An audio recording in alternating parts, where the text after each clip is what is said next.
तो भाई और बहनों, ये दुनिया तो बहुत बड़ी गफलत में जी रही है, बहुत गहरी अज्ञानता की नींद में सो रही है। ये दुनिया जागेगी तब तक तो सवेरा हो चुका होगा, आत्माएं सतलोक को जा चुकी होंगी। ये कल की भगवान कबीर परमेश्वर सतगुरु रामपाल जी अपने मिशन को लगभग पूरा कर चुके होंगे। समय से पहले जो चेतना मिली है वो केवल चंद आत्माओं को मिली है। यानी गुरुदेव भगवान ने इस विश्व की अरबों की जनसंख्या में से, खरबों की जनसंख्या में से आप और हम चंद आत्माओं को जो अपनी शरण में लिया है, उन चंद आत्माओं में से भी चंद आत्माओं की ही किस्मत जागी है जिन्होंने गुरु रूप में आए हुए परमेश्वर की पहचान की है।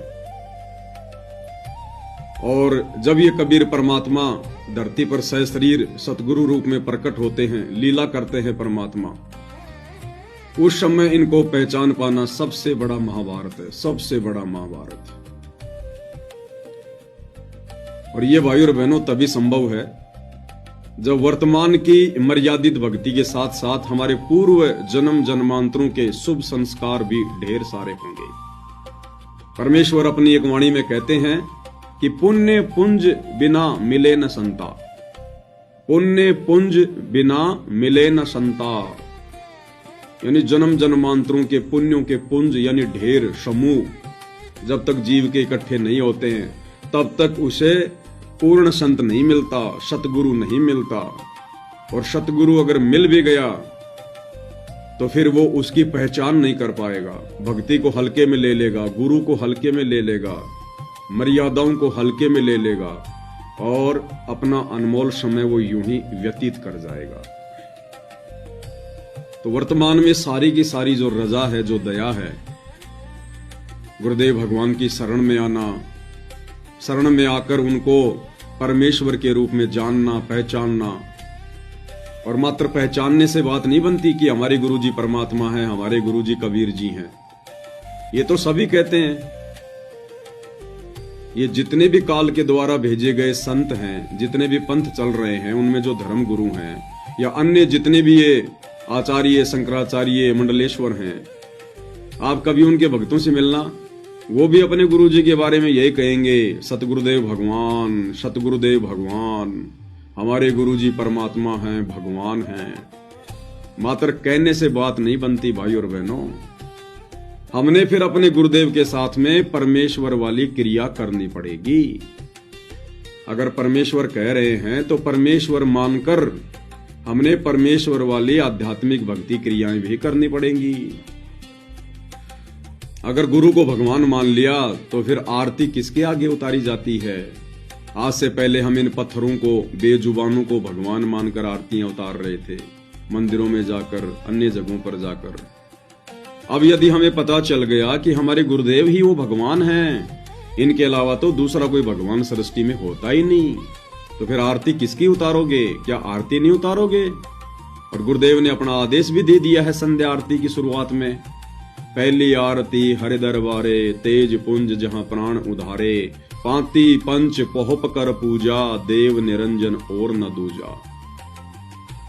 फिर आपने गुरुदेव भगवान की आरती भी उतारनी पड़ेगी, उनको प्रसन्न भी करना पड़ेगा यदि आपने ग्रेस मार्क लेने हैं तो। फिर आपने उनको भोग भी लगाना पड़ेगा, गीता अध्याय 3 श्लोक 13 के अनुसार, कि जो व्यक्ति परमात्मा को भोग लगाए बिना अन्न पकाते हैं या खाते हैं वो तो समझो पाप खा रहे हैं। तो फिर आपने गुरुदेव भगवान को विधिवत भोग की आरती के साथ में भोग लगाना पड़ेगा। खाली अन्नदेव की आरती से बात नहीं बनेगी।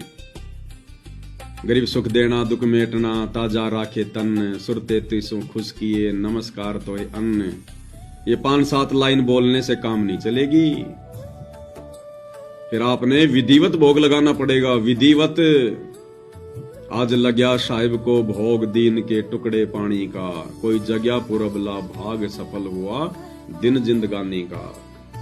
टोटल 42 मिनट की आरती है ये आरती आपको वेदों में नहीं मिलेगी, गीता में नहीं मिलेगी।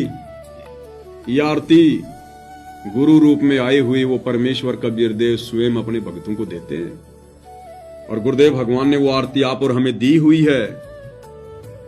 ये पवित्र भक्ति बोध पुस्तक जिसमें तीनों समय की आरती है, परमेश्वर ने इसमें जो भी आरती डाली है आप और हमारे करने के लिए डाली है, देखने के लिए नहीं डाली।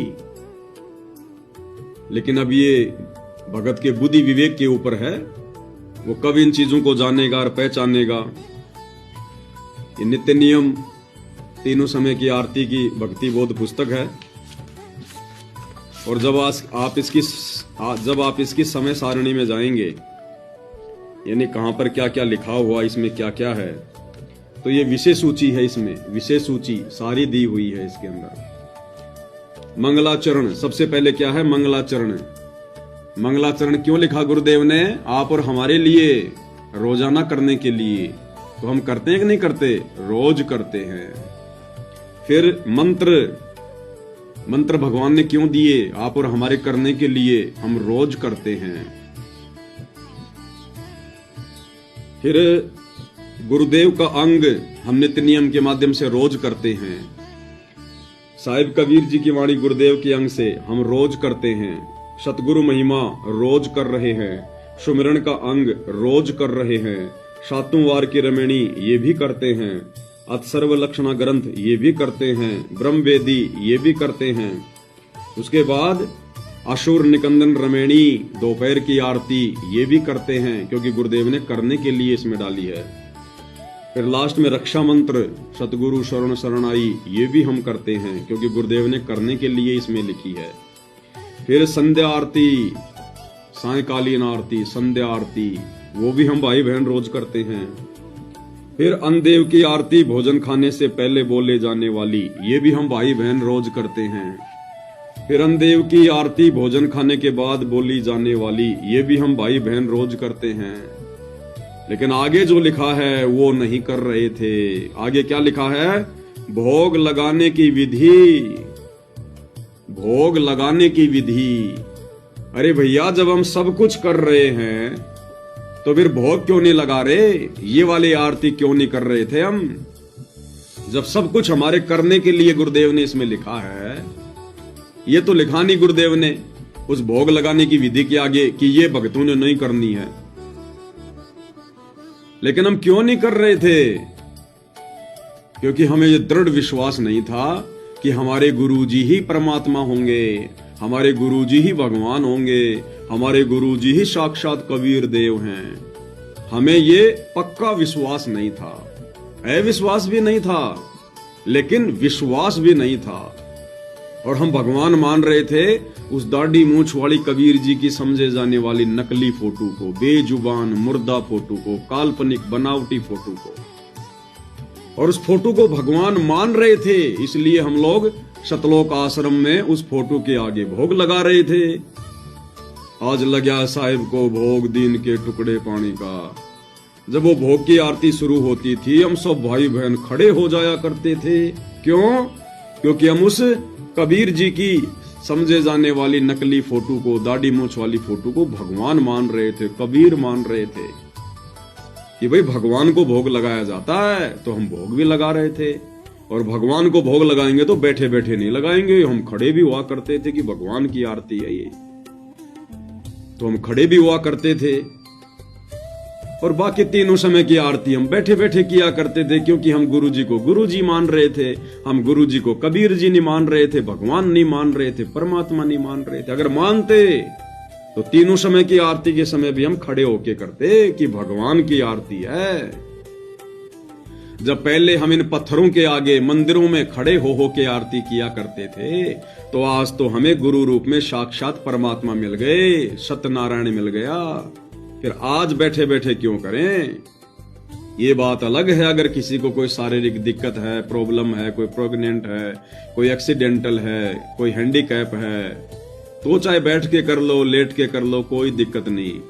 लेकिन हम भी सही हैं, तो फिर हम खड़े होकर आरती क्यों नहीं कर रहे थे?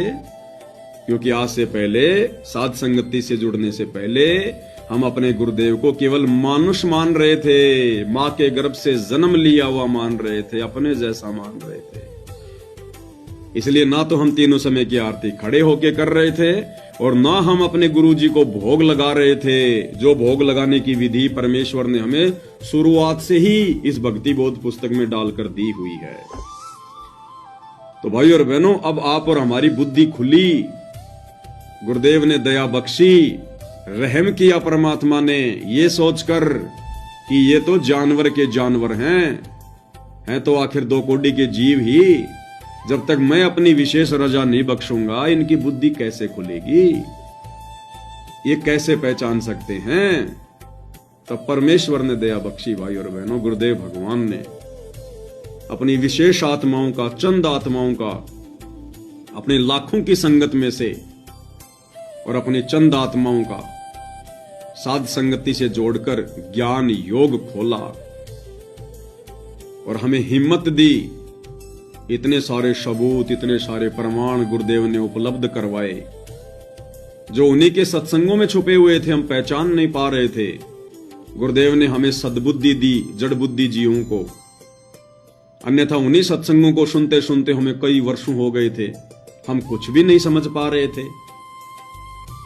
अब अचानक से साध संगति से जुड़ने के बाद ऐसा क्या हो गया कि हमें गुरुदेव भगवान के उन सत्संगों में छुपे हुए गूढ़ रहस्य समझ में आने लगे।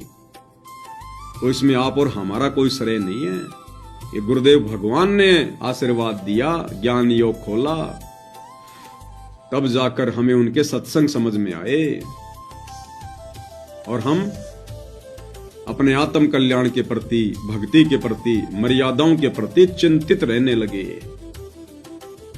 और ये सब कुछ क्यों किया भाई और बहनों गुरुदेव भगवान ने? इसलिए किया क्योंकि आप और हम चंद आत्माओं को, सत्सेवक भाई बहनों को गुरुदेव भगवान ने अपने रहते सहते यहां से पार करना है। परमेश्वर ने सतलोक लेकर जाना है, उनके जाने के बाद में मोक्ष नहीं है। उनके यहां से, पृथ्वी से सशरीर चले जाने के बाद में मोक्ष नहीं है।